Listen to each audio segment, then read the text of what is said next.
ડભોઈ નગરપાલિકા દ્વારા single use plastic પર મોટી કાર્યવાહી।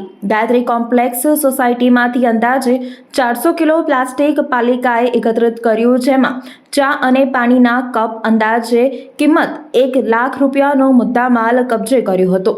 ડભોઈ શહેરની જાહેર જનતાને તેમજ હોલસેલ તથા રિટેલ અને છૂટક ધંધો કરતા વેપારીઓને ડભોઈ નગરપાલિકાના ચીફ ઓફિસર દ્વારા તાજેતરમાં જ જાહેરજોગ આ સૂચનાથી જાણ કરવામાં આવી હતી કે નગરજનો તથા વેપારીઓ દ્વારા સિંગલ યુઝ પ્લાસ્ટિકનો ઉપયોગ કરવામાં આવી રહ્યો છે। તેને લીધે પર્યાવરણ પર ગંભીર અસરો જોવા મળી રહેલ છે અને સ્વાસ્થ્ય પણ તેની અસરો જોવા મળી રહી છે, જેથી સરકારશ્રી દ્વારા આવા પ્લાસ્ટિક ઉત્પાદનોને પ્રતિબંધિત જાહેર કરેલ છે, જેથી સિંગલ યુઝ પ્લાસ્ટિક તેમજ બ્લેક વેસ્ટનો ઉપયોગ તાત્કાલિક બંધ કરવા જણાવ્યું હતું।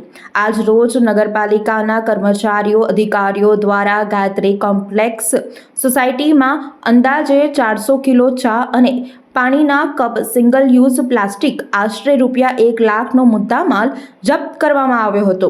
સરકારે ભારતમાં સિંગલ યુઝ પ્લાસ્ટિક પર પ્રતિબંધ મૂક્યો છે, જેને લઈને કડક અમલ ડભોઈ નગરપાલિકા દ્વારા કરવામાં આવ્યો હતો।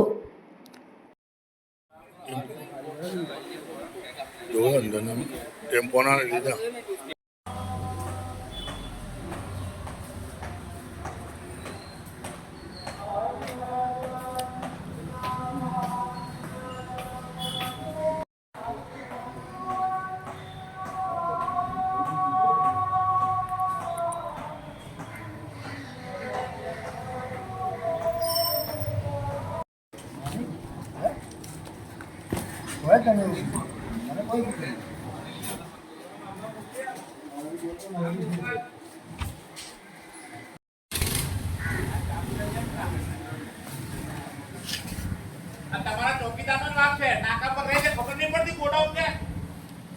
આ તમારો ચોકીદાર હે ખોટી વાત છે।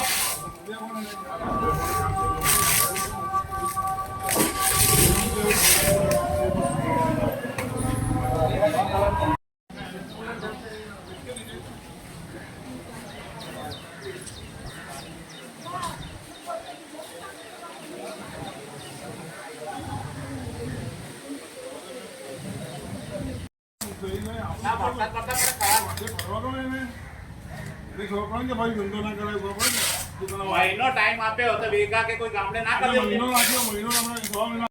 વડોદરાના સમાચાર જુઓ તથા આપણી ચેનલને સબસ્ક્રાઇબ કરો અથવા સંપર્ક કરો।